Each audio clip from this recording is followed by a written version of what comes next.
সুপ্রিয় শিক্ষার্থীরা, আসসালামু আলাইকুম। আমি মোহাম্মদ মাসুদুর রহমান, প্রভাষক পদার্থবিজ্ঞান, রাজধানী আইডিয়াল কলেজ। আজকে আমি তোমাদের আরো একটা ক্লাস নিয়ে হাজির হয়েছি। নিশ্চয়ই তোমাদের মনে আছে আমরা পড়ছিলাম পদার্থবিজ্ঞান দ্বিতীয় পত্র অধ্যায় 8 আধুনিক পদার্থবিজ্ঞান।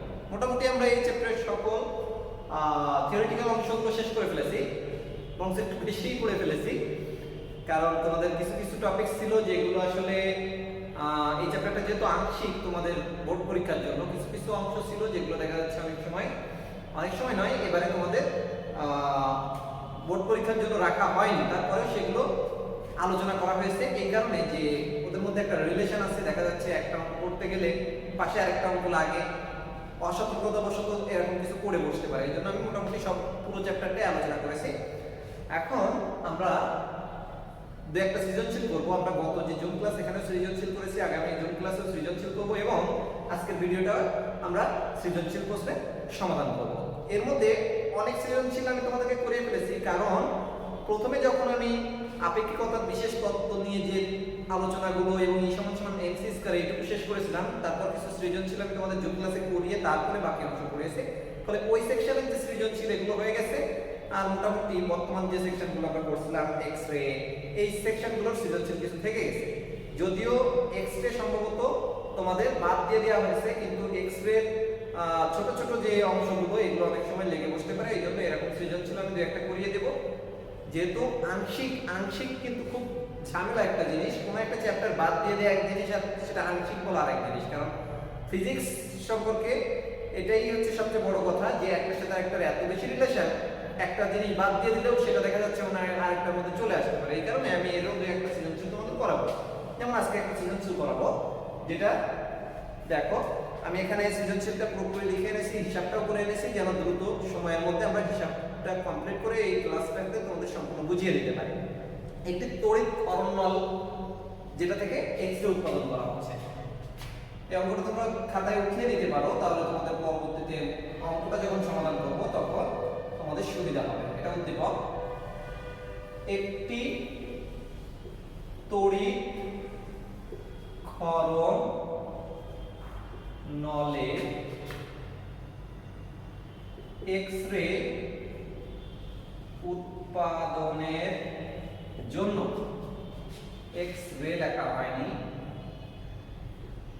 এক্স রে উৎপাদনের জন্য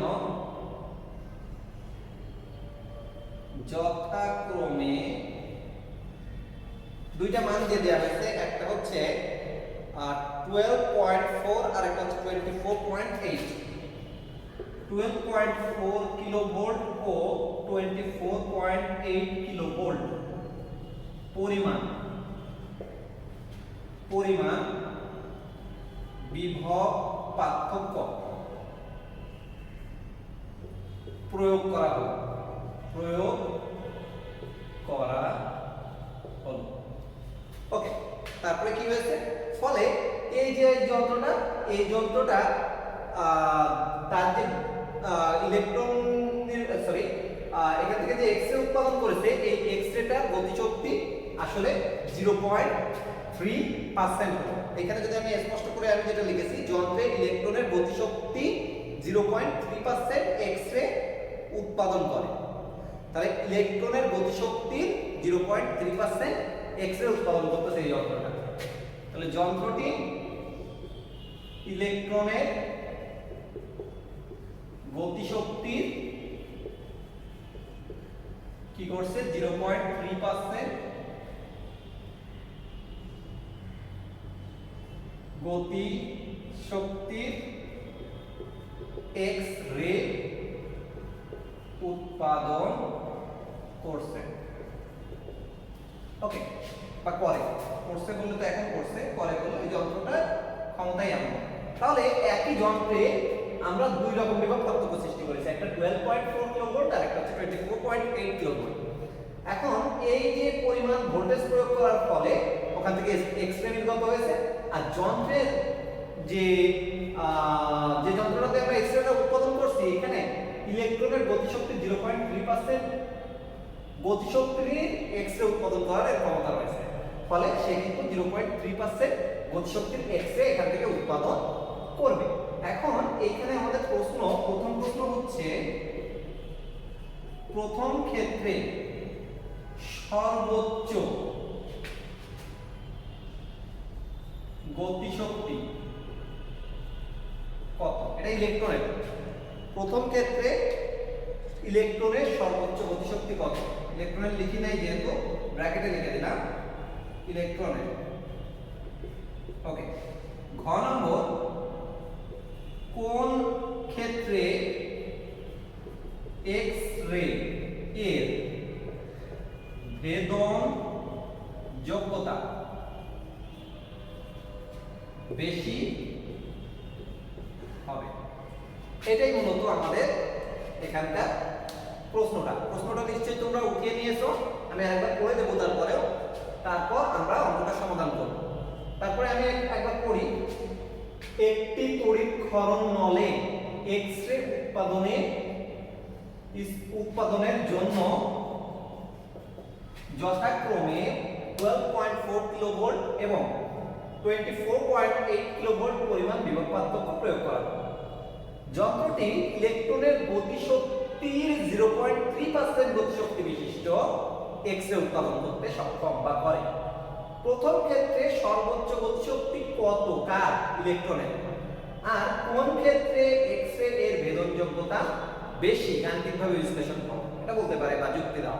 যাই হোক, আমরা এখন এই প্রশ্নটা সমাধান করার চেষ্টা করব। দেখা যাক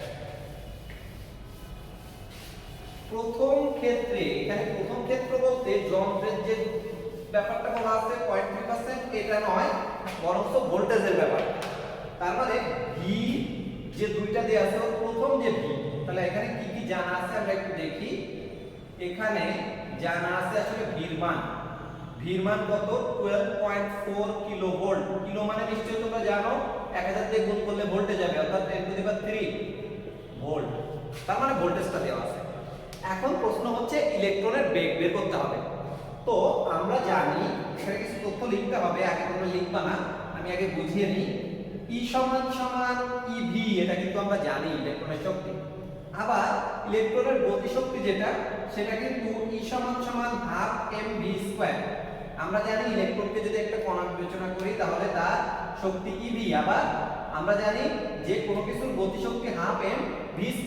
মূলত এই দুইটা কিন্তু পরস্পর সমান, অর্থাৎ ½ mv² সমান EV বা v² সমান 2ev/m বা v সমান 2ev/m এর রুট। আমরা কিন্তু এইভাবে মানটা বের করতে পারবো। তো এখানে একটু বলি, আমাদের মান লাগবে ev এবং m। v দেওয়া আছে, m ইলেকট্রনের ক্ষেত্রে মুখস্থ, e ও ইলেকট্রনের ক্ষেত্রে মুখস্থ। এইজন্য আমরা তথ্যগুলো একটু উপরে লিখে ফেলি বা ডান পাশে লিখে ফেলতে পারো।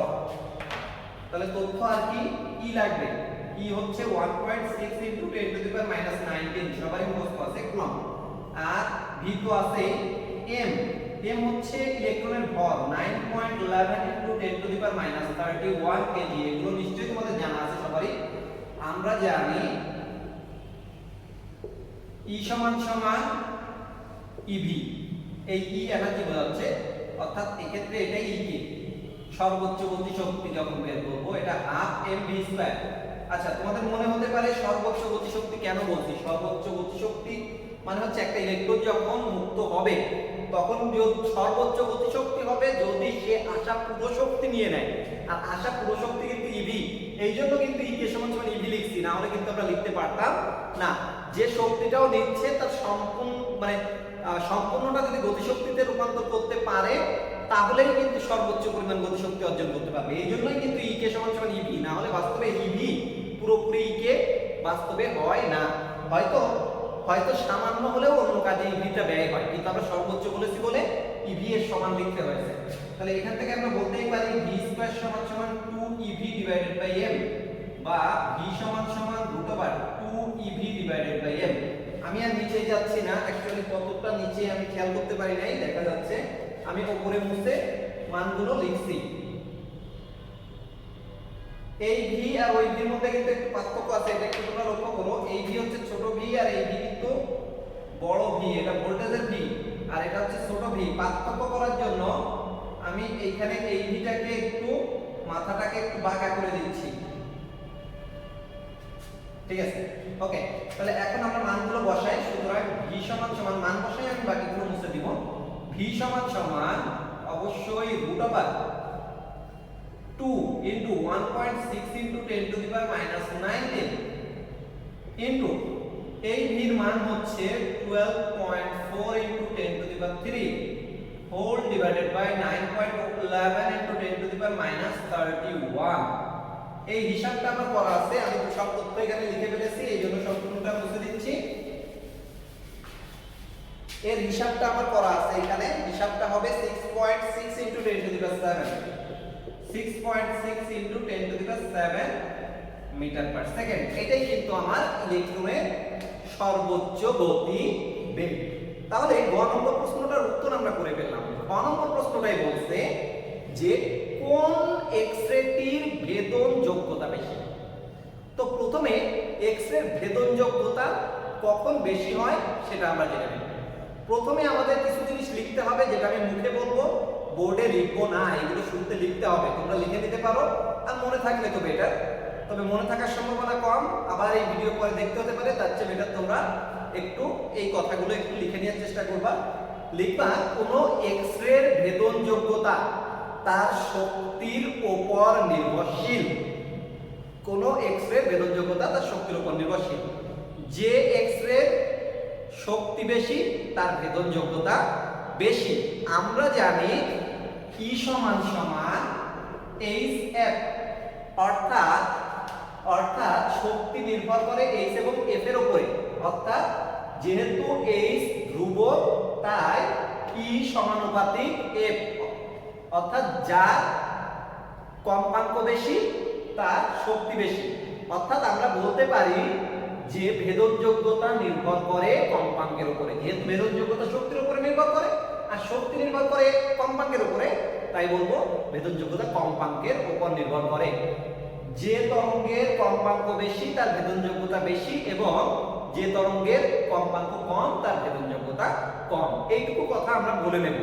নিয়ে এবার আমরা দুই ক্ষেত্রে কম্পাঙ্ক বের করে দেখব কার কম্পাঙ্ক বেশি আর কার কম্পাঙ্ক কম। যার কম্পাঙ্ক বেশি আমরা শেষে বলে দিব তার ভেদন যোগ্যতা বেশি। আমরা এই কারণে এখন কম্পাঙ্কটা বের করব, উভয় ক্ষেত্রে কম্পাঙ্ক বের করব। তাহলে আগে শুধু বলে নিতে হবে, কি বলে নিতে হবে আমি আবারও বলছি, যদি তোমাদের লেখা না হয়ে থাকে আমি একটু গুছিয়ে আবারও বলছি।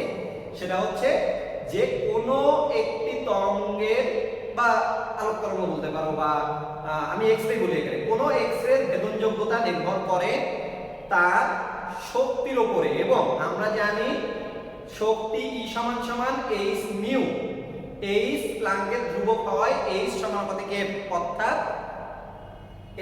E সমানুপাতিক f, অর্থাৎ শক্তি নির্ভর করে কম্পাঙ্কের উপর। যেহেতু ভেদন যোগ্যতা শক্তির উপর নির্ভর করে এবং শক্তি কম্পাঙ্কের উপর নির্ভর করে, তাই বলা যায় ভেদন যোগ্যতা কম্পাঙ্কের উপর নির্ভর করে। অর্থাৎ যার কম্পাঙ্ক বেশি তার শক্তি বেশি, ফলে তার ভেদন যোগ্যতাও বেশি। এটুকু বলে তারপর তোমরা শুরু করবা যে প্রথম ক্ষেত্রে কি কি তথ্য জানা, V জানা। যেহেতু দুইটা ক্ষেত্র করবো এই জন্য V1 বলছি এটাকে। V1 এটা কিন্তু বিভব কত ছিল 12.4 kV, যেটা কিন্তু 12.4 into 10 to the power 3 volt. এটা ছিল আমাদের V। আচ্ছা, এখন আমাদের উভয় ক্ষেত্রে একটা কথা বলা আছে, এক্স রে এর গতিশক্তি, এক্স-রে এর গতিশক্তি ইলেকট্রনের 0.3% বা 0.3 ডিভাইডেড বাই 100 গুণ 0.3% মানে 0.3 ডিভাইডেড বাই 100 গুণ। তাহলে আমরা জানি যে এক্স-রে এর শক্তি কিন্তু HF এর উপর নির্ভর করছে, HF, আর এটা আবার EV এর ইলেকট্রনের শক্তির 0.3 ডিভাইডেড বাই 100। তো এখানে এর না বলে আমরা গুণ চিহ্নটা ইউজ করব। বলবো, আর এটা EV1 বলবো, আর এটাকে বলবো F1। মানে আমরা কিন্তু এখন F1 এর মান নির্ণয় করছি। ওকে, তাহলে আমাদের F1 এর মান হবে 0.3 ডিভাইডেড বাই 100 টাকে আগে লিখলাম EV1 ডিভাইডেড বাই H, বা F1 সমান সমান 0.3 ডিভাইডেড বাই 100 ইনটু এর মান হচ্ছে 1.6 into 10 to the power minus 19। তথ্যগুলো উপরে লিখে নিতে পারো, যে আমরা জানি, কারণ এটা উভয় ক্ষেত্রে তো আগে লিখে তারপরে প্রথম ক্ষেত্র দ্বিতীয় ক্ষেত্র করতে পারো, কারণ দুইবার বারবার লেখার কোনো মানে নেই, আর না লিখলেও চলবে, এগুলো মুখস্থ আমাদের। ইনটু ভির মান হচ্ছে 12.4 into 10 to the power 3 divided by আমাদের h এর মান মুখস্থ 6.626 into 10 to the power minus 34। এখানে অনেক ক্ষেত্রে 6.63 ও দেয়া হয়ে থাকে, যদি না দিয়ে দেয় এটা লেখাটাই বেটার, কারণ এটাও কিন্তু 63 বোঝায়, 6.63 বোঝায়। তাহলে এর হিসাবটাও আমি করে রেখেছি, সেই হিসাবটা হচ্ছে F1 এর মান হচ্ছে 8.98 into 10 to the power 15। F1 এর মান হচ্ছে 8.98 into 10 to the power 15 hertz. এটা আমি উপরে লিখে রাখলাম, F1 এর মান হচ্ছে 8.98 into 10 to the power 15 hertz লিখে রাখলাম, যেন পরবর্তীতে আমরা এটাকে ব্যবহার করতে পারি। এইবার আমরা এই পুরোটা আবার করব, তার জন্য দ্বিতীয় ক্ষেত্রে